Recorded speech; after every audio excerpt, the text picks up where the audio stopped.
college football for a minute. Just let me grab this billboard there, Mons. Here we go.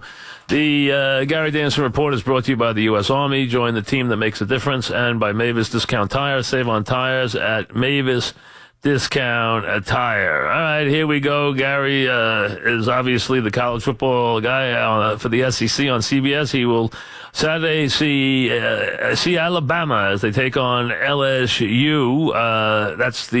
And then the other game they have is South Carolina and Georgia. So you get to see the two teams at the top, Georgia and Alabama, although Alabama's better, but right now they're the two teams, and Georgia's actually number one right now because of, their performance, and Notre Dame's in the mix because their one loss was to a tight game to Georgia, so they're in the mix right now. Gary, welcome. How are you? Well, I don't feel like much of an expert because my first prediction of the year was that Notre Dame was going to go 6-6 this year, and obviously I am wrong. Yeah, but they still have a lot of games to play against tough teams too. So but they're better than I thought. Yeah. Okay.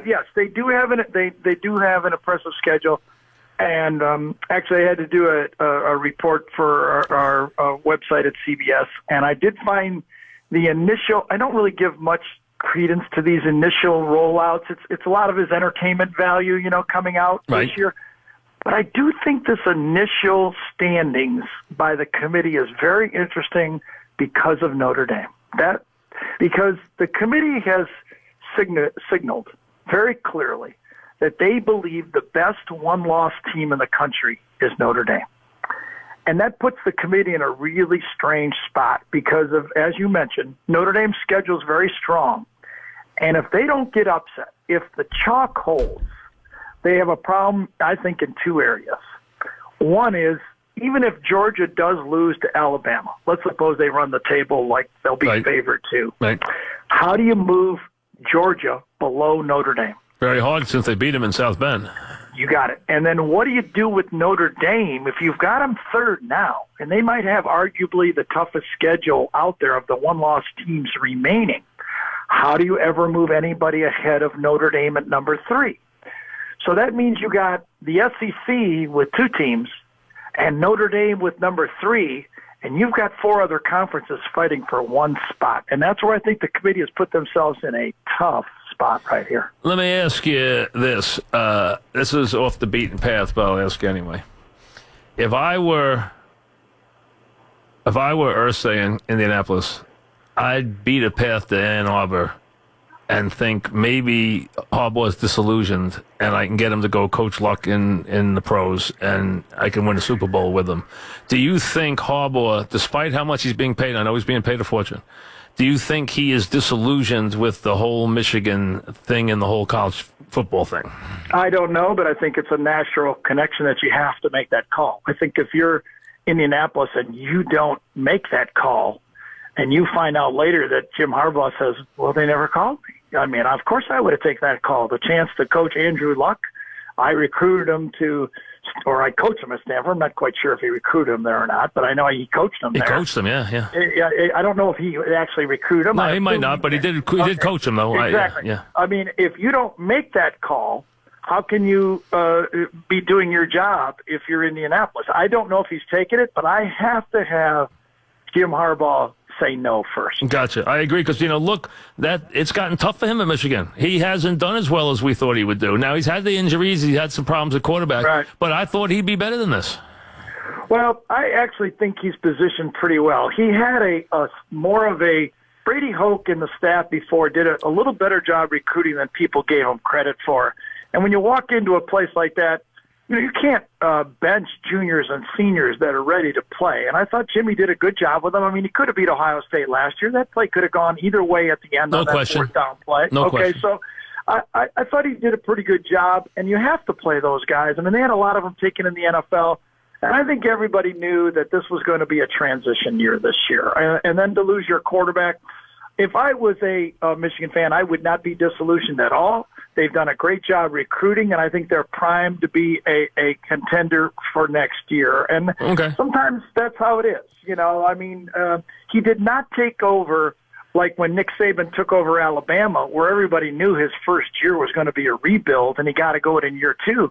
When Jim took over, they had a pretty good football team and just needed a Jim Harbaugh coaching offense to make a change. So, yes, it has not been quite what everybody thought, but I think it was a natural that this year would be the down year. All right, two things about one about the SEC, the other both in the same state. Number one, do you think Jimbo Fisher's in trouble at Florida State? And number two, who coaches Florida, and do we see the number one candidate, and we all know who he is, does he descend on the Sunshine State?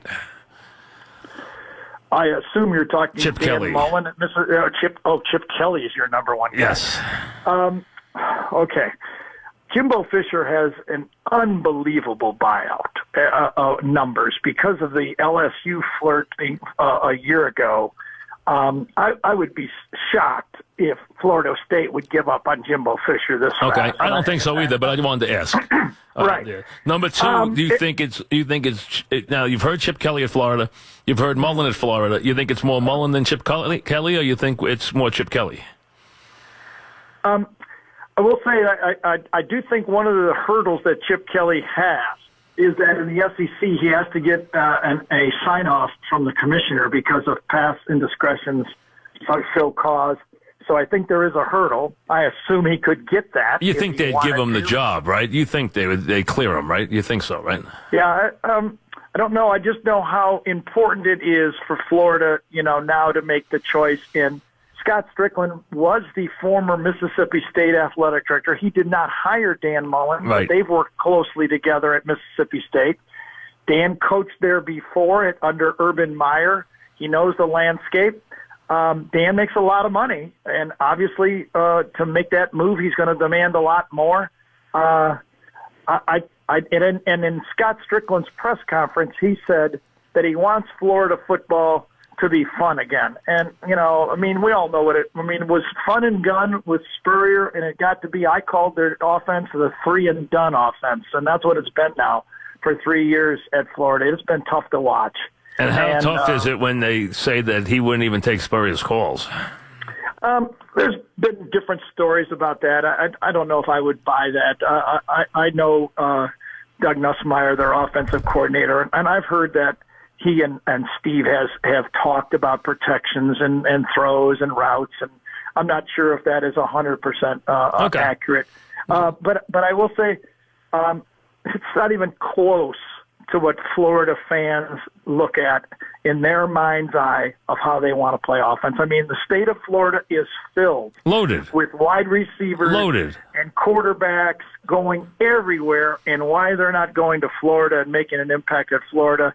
The Florida fan has had enough, so they have to hire an offensive guy. I think the names are the names. It's going to be Mullen, Chip Kelly, Fuentes at Virginia Tech, although he's new, Scott Frost at UCF, Rich Rodriguez at Arizona. It's going to be a guy who can put points on the board. Not sure which one it'll be, but I'm pretty sure they're not going to go. I'm pretty sure they're going to go with a spread-type offensive-minded football coach. Interesting. So a lot of change there. But are you surprised by Georgia this year? Yes. I thought it would take listen, one thing is Georgia's always had great talent. One of the frustrating things for the Georgia fan is we have great talent. We've got a bunch of guys going to the NFL. How come we can't play at the high level that Alabama plays at every year? Now, Mark Richt was able to win 9 or 10 games, but he couldn't win those 11, 12. Never won the big game. He never won the big game. Right, and there was a decision made with all the great talent that is in Georgia and a go to play at Georgia. Why can't we be contending for a national championship? Last year's team was not typical. I thought it would take 2 years of rebuild. But, this young quarterback, Jake Fromm, for him, and I remember us doing this interview about him going to play in South Bend under the lights in that venue, and I said, I'll believe it when I see it. And that has turned out to be, with that win, the biggest win in college football this year. I know some people think it's Ohio State over Penn State. Some people think it's Oklahoma over Ohio State. But all things considered, when you look at Georgia at number 1 and Notre Dame number 3, the biggest game in college football with them. was Georgia beating Notre Dame in that second game of the year. No question. It impacted both dramatically. We're talking with Gary Danielson about college football. Alabama is still the class, despite what anyone might say about the rankings or anything else. They're still a team to beat. But now Ohio State has got themselves right back in the mix. So typical Urban Meyer. Now, that game wasn't easy, that's for sure. But it didn't look good for a while. But that was some fourth quarter they put together. Well, listen, I've watched a lot of championship teams here in the SEC since I entered this league in 2006. And I was fortunate enough to do a few Big Ten games back in the day when Penn State and Ohio State and Michigan and even the games that Brad and I did and Brent and I did with Oklahoma and even when we did a few West Coast games, there are always 2 or 3 games a year where a championship team has to make those pressure win games. Remember the Holy Buckeye when Ohio State beat Purdue and Craig Krenzel threw that fourth down pass to get into the championship, and they ended up beating Miami.